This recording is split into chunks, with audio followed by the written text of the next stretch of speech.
ನಮಸ್ಕಾರ. GK. Manjunath, PMTV ಸಂಪಾದಕರು. ಸ್ನೇಹಿತರೆ, ಆ ಇವತ್ತು ಒಂದು ರಾಜಕೀಯ ಬೆಳವಣಿಗೆ ಈಗಾಗಲೇ ನಮ್ಗೆ PMTV ಕರ್ನಾಟಕಕ್ಕೆ ಮತ್ತು ಹಲವು ಮಾಧ್ಯಮದಲ್ಲಿ ಬರ್ತಾ ಇರೋದನ್ನ ನೋಡ್ತಾ ಇದ್ರ. ಸ್ನೇಹಿತರೆ, ಇವತ್ತು ರಾಜ್ಯ ರಾಜಕಾರಣದಲ್ಲಿ ಏನ್ ನಡೀತಾ ಇದೆ, ಈ ಎರಡು ಹಿಂದೆ ನಡೆದಿರುವ ಘಟನೆಯ ಬಗ್ಗೆ ಈಗ ನಡೀತಾ ಇದೆ. ಪ್ರೆಸೆಂಟ್ ಈಗೂ ಕೂಡ ನಡೀತಾ ಇದೆ, ಜಸ್ಟ್ ಈಗೂ ಕೂಡ ನಡೀತಾ ಇದೆ. ನಾನು ಬೇರೆ ಯಾವ್ದು ವಿಚಾರ ಮಾತಾಡ್ತಾ ಇಲ್ಲ, ರಾಜಕೀಯ ಬೆಳವಣಿಗೆ ಬಗ್ಗೆ ಮತ್ತು ಈಗ ಆಗ್ತಾ ಇರುವ ರಾಜಕೀಯ ಕಾಂಗ್ರೆಸ್ ಪಕ್ಷಕ್ಕೆ ತೊಂದರೆ ಆಗ್ತಾ ಇದೆ. ಈಗಾಗಲೇ ಪ್ರತಿಭಟನೆ ಕೂಡ ಕುಂತಿರುವಂತ ಘಟನೆಗಳನ್ನ ನೋಡ್ತಾ ಇದ್ದೀರಾ, ಪಕ್ಕದಲ್ಲಿನೂ ಕೂಡ ಬರ್ತಾ ಇರೋದು ನೋಡ್ತಾ ಇದ್ದೀರಾ. ಈಗಾಗಲೇ ಏನು ಆರ್.ಬಿ. ತಿಮ್ಮಾಪುರ್ ಅವರು ಏನು ಅಬಕಾರಿ ಮಂತ್ರಿಗಳು ಈಗಾಗಲೇ ನಾನು ಯಾವುದೇ ಕಾರಣಕ್ಕೂ ರಾಜೀನಾಮೆಯನ್ನ ನಾನು ಕೊಡೋದಿಲ್ಲ, ನಾನು ಯಾವುದೇ ತಪ್ಪುಗಳನ್ನ ಮಾಡಿದಿಲ್ಲ, ನಾನು ಯಾವುದೇ ರೀತಿಯಾದಂತ ಹಗರಣವನ್ನ ನಾನು ಮಾಡಿಲ್ಲ ಅಂತ ಹೇಳ್ಬಿಟ್ಟು ಬಹಳ ಸ್ಪಷ್ಟವಾಗಿ ಇವತ್ತು CM ಅವರನ್ನ ಭೇಟಿಯಾಗಿ ಮಾತುಕತೆ ಆಗಿದೆ ಅಂತ ಹೇಳ್ಬಿಟ್ಟು ನಮ್ಗೆ ಈಗ ಮಾಹಿತಿಯನ್ನ ನಾವು ಪಡೆದುಕೊಂಡು ತಮ್ಮ ಮುಂದೆ ನಾವು ವಿಚಾರವನ್ನ ತಿಳಿಸ್ತಾ ಇದ್ದೀವಿ.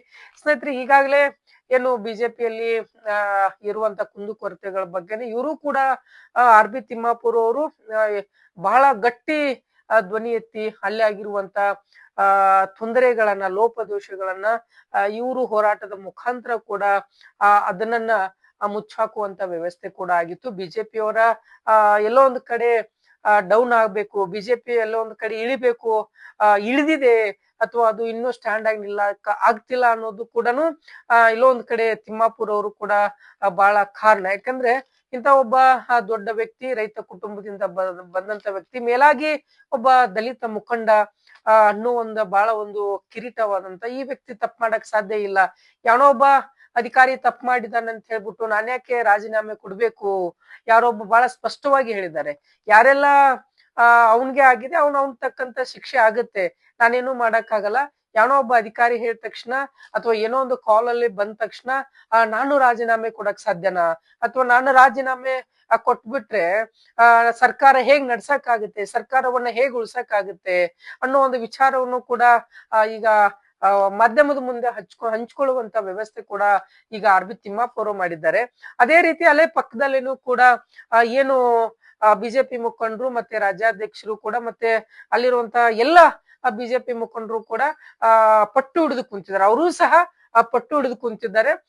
ಏನು ಆರ್.ಬಿ. ತಿಮ್ಮಾಪುರ್ ಅವರು ರಾಜೀನಾಮೆ ಮಾಡ್ಲೇಬೇಕು, ರಾಜೀನಾಮೆ ಕೊಡ್ಲೇಬೇಕು ಅನ್ನೋ ಕೂಡ ಒಂದು ಅಲ್ಲಿ ಕುಳಿತುಕೊಂಡು ಪ್ರತಿಭಟನೆ ಮಾಡುವಂತ ವ್ಯವಸ್ಥೆನೂ ಕೊಡ್ತಾ ಆಗ್ತಾ ಇದೆ. ಯಾಕಂದ್ರೆ ಎಲ್ಲೋ ಒಂದು ಕಡೆ ನಾವು ನೋಡ್ತಾ ಇದ್ದಂಗೆನೆ ಈಗಾಗಲೇ ಕೇಂದ್ರ ಸರ್ಕಾರದಿಂದ ಬಿಜೆಪಿ ಸರ್ಕಾರ ಏನಿದೆ ಕೇಂದ್ರದಲ್ಲಿ, ಅಲ್ಲಿ ಕೂಡ ಬಿಜೆಪಿ ಸರ್ಕಾರವೂ ಸಹ ಬಜೆಟ್ ಅನ್ನ ಬಿಡುಗಡೆ ಮಾಡುವ ಸಂದರ್ಭದಲ್ಲಿನೂ ಕೂಡ CM ಸಿದ್ದರಾಮಯ್ಯನವರು ಕೂಡ ಹೇಳಿದ್ರು, ಬಿಜೆಪಿ ಸರ್ಕಾರ ಇರುವುದರಿಂದ ಕರ್ನಾಟಕ ಸರ್ಕಾರಕ್ಕೆ ಏನು ಆಡಳಿತ ಪಕ್ಷ ಕಾಂಗ್ರೆಸ್ ಎಲ್ಲೆಲ್ಲ ಇತ್ತು ಅಲ್ಲಿ ಚೆಂಬು ಕೊಟ್ಟಿದ್ದಾರೆ ಅನ್ನೋ ಕೂಡ ಬಹಳ ಸ್ಪಷ್ಟವಾದ ಅವರು ಹೇಳಿಕೆಯನ್ನ ನೀಡಿದ್ದು ಮಾಧ್ಯಮದ ಮುಖಾಂತರ.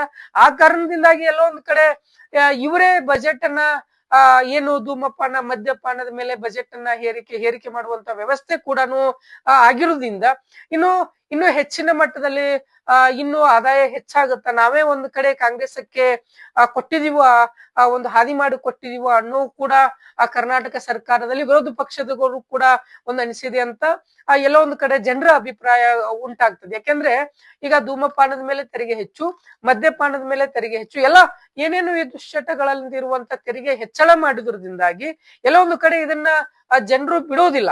ಬಿಟ್ಟರು ಸಹ ಇದನ್ನ ಯಾವುದೇ ಕಾರಣಕ್ಕೂ ಬಿಡೋಲ್ಲ, ಇದೆಲ್ಲ ತೆರಿಗೆ ಮಾಡಿ ಮತ್ತೆ ಸರ್ಕಾರಕ್ಕೆ ಇನ್ಕಮ್ ಆಗುತ್ತೆ ಅನ್ನುವ ಎಲ್ಲೋ ಒಂದ್ ಕಡೆ ಷಡ್ಯಂತ್ರ ನಡೀತಾ ಇದೆ. ಈ ಕಾರಣ ಕೂಡ ತಿಮ್ಮಾಪುರ್ ಅವರನ್ನ ತೆಳಗೆ ಇಳಿಸ್ಬೇಕು ಅನ್ನೋ ವಿಚಾರ ಕೂಡ ಏನು ಈಗ ಪ್ರತಿಭಟನೆಯಲ್ಲಿ ಬಹಳ ಸ್ಪಷ್ಟವಾಗಿ CM ಅವರನ್ನ ಭೇಟಿಯಾಗಿ ನಾನು ಯಾವ್ದು ತಪ್ಪು ಮಾಡಿಲ್ಲ, ನಾನು ತಪ್ಪು ಮಾಡುವಂತ ರಾಜಕಾರಣಿನೂ ಕೂಡ ಅಲ್ಲ, ಯಾಕೆಂದ್ರೆ ನಾನು ಚಿಕ್ಕ ವಯಸ್ಸಿನಿಂದನೂ ಕೂಡ ನನ್ನ ರಾಜಕಾರಣಕ್ಕೆ ಬಂದಂತ ಮನುಷ್ಯ, ನಾನು ಹೋರಾಟ ಮೂಲದಿಂದ ಬಂದಂತ ನಾನು ಅಂತ ಒಬ್ಬ ರಾಜಕಾರಣಿ, ಇಂತ ಯಾವನೋ ಒಬ್ಬ ಅಧಿಕಾರಿ ತಪ್ಪು ಮಾಡಿದ್ದ ಕಾರಣಕ್ಕೆ ನಾನು ಯಾಕ್ರಿ ರಾಜೀನಾಮೆ ಕೊಡ್ಲಿ ಅಂತ ಬಹಳ ಸ್ಪಷ್ಟವಾಗಿ ಉತ್ತರವನ್ನ ನೀಡಿದ್ದಾರೆ. ಸ್ನೇಹಿತರೆ, ಬಹಳ ಒಂದು ರೀತಿಯಾಗಿ ಅಬಕಾರಿ ಅನ್ನೋದು ಬಹಳ ಒಂದು ದೊಡ್ಡ ಮಟ್ಟದ ಇಲಾಖೆ ಮತ್ತು ದೊಡ್ಡ ಮಟ್ಟದ ರಾಜಕೀಯ. ಅದು ಎಲ್ಲ ಒಂದು ಸರ್ಕಾರ ನಡಿಬೇಕಾದ್ರೆ, ಸರ್ಕಾರವನ್ನು ಎಲ್ಲೋ ಒಂದು ಕಡೆ ಆರ್ಥಿಕದಿಂದ ಕುಗ್ಗಬೇಕಾದ್ರೆ ಇದು ಎತ್ತಿ ಹಿಡಿಯುವಂತ ಈ ಒಂದು ಆ ಅಬಕಾರಿ ಇಲಾಖೆ ಅಂತ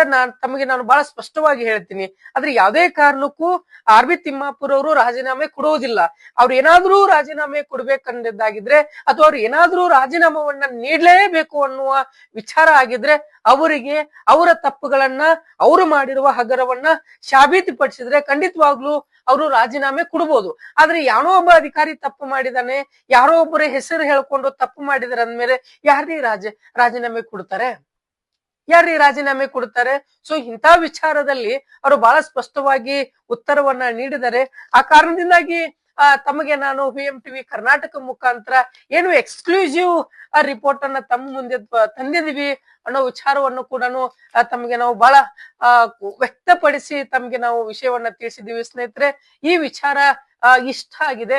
ಮತ್ತೊಂದು ಏನು ಆರ್ ಬಿ ತಿಮ್ಮಾಪುರ ಅವರಾಗಿರ್ಬೋದು ಅಥವಾ ಮೇಲಾಗಿ ಇವರು ಉತ್ತರ ಕರ್ನಾಟಕದ ಬಹಳ ಒಬ್ಬ ದೊಡ್ಡ ನಾಯಕ, ಬಹಳ ಹೆಮ್ಮೆಯ ನಾಯಕ ಅನ್ನೋದ್ರಲ್ಲಿ. ಯಾಕಂದ್ರೆ ಇವ್ರಿಗೆ ಇಂಥದನ್ನ ಬಹಳ ನೋಡಿ ಬಂದಿರ್ತಾರೆ, ಇವ್ರು ಯಾರು ಹಿಂಗೆ ಏನು ಅಂತ ಎಲ್ಲ ನೋಡಿ ಬಂದಿರ್ತಾರೆ. ಆದ್ರೆ ಯಾವುದೇ ಕಾರಣಕ್ಕೂ ರಾಜೀನಾಮೆ ಕೊಡೋದಿಲ್ಲ ಅನ್ನೋದು ಕೂಡ ಬಹಳ ಸ್ಪಷ್ಟವಾಗಿ ತಿಳಿಸಿರುವಂತ ವಿಚಾರವನ್ನ ಆರ್ ಬಿ ತಿಮ್ಮಾಪುರ ಅವರು ತಿಳಿಸಿದ್ದಾರೆ. ಮುಂದಿನ ಬೆಳವಣಿಗೆ ಏನಾಗುತ್ತೆ ಅನ್ನೋದು ಮತ್ತೆ ನಮ್ಮ ಟಿವಿ ಕರ್ನಾಟಕದಲ್ಲಿ ಎಕ್ಸ್ಕ್ಲೂಸಿವ್ ರಿಪೋರ್ಟ್ ಅನ್ನ ತಮ್ಗೆ ತಿಳಿಸ್ತೀವಿ ಸ್ನೇಹಿತರೆ. ಆರ್ ಬಿ ತಿಮ್ಮಾಪುರ ಅವರು ರಾಜೀನಾಮೆ ಕೊಡ್ಬೇಕಾ ಕೊಡಬಾರ್ದ ಅನ್ನೋದು ಕೂಡ ನಮ್ಮ ಟಿವಿ ಕರ್ನಾಟಕದಲ್ಲಿ ತಾವು ಕಮಿಟ್ ಮುಖಾಂತರ ತಿಳಿಸಿ ಸ್ನೇಹಿತರೆ. ಮತ್ತೊಂದು ಎಕ್ಸ್ಕ್ಲೂಸಿವ್ ರಿಪೋರ್ಟ್ ಒಂದಿಗೆ ಬರ್ತೀನಿ. ನಿಮ್ಮ ಜಿ ಕೆ ಮಂಜುನಾಥ್, ನಮಸ್ಕಾರ.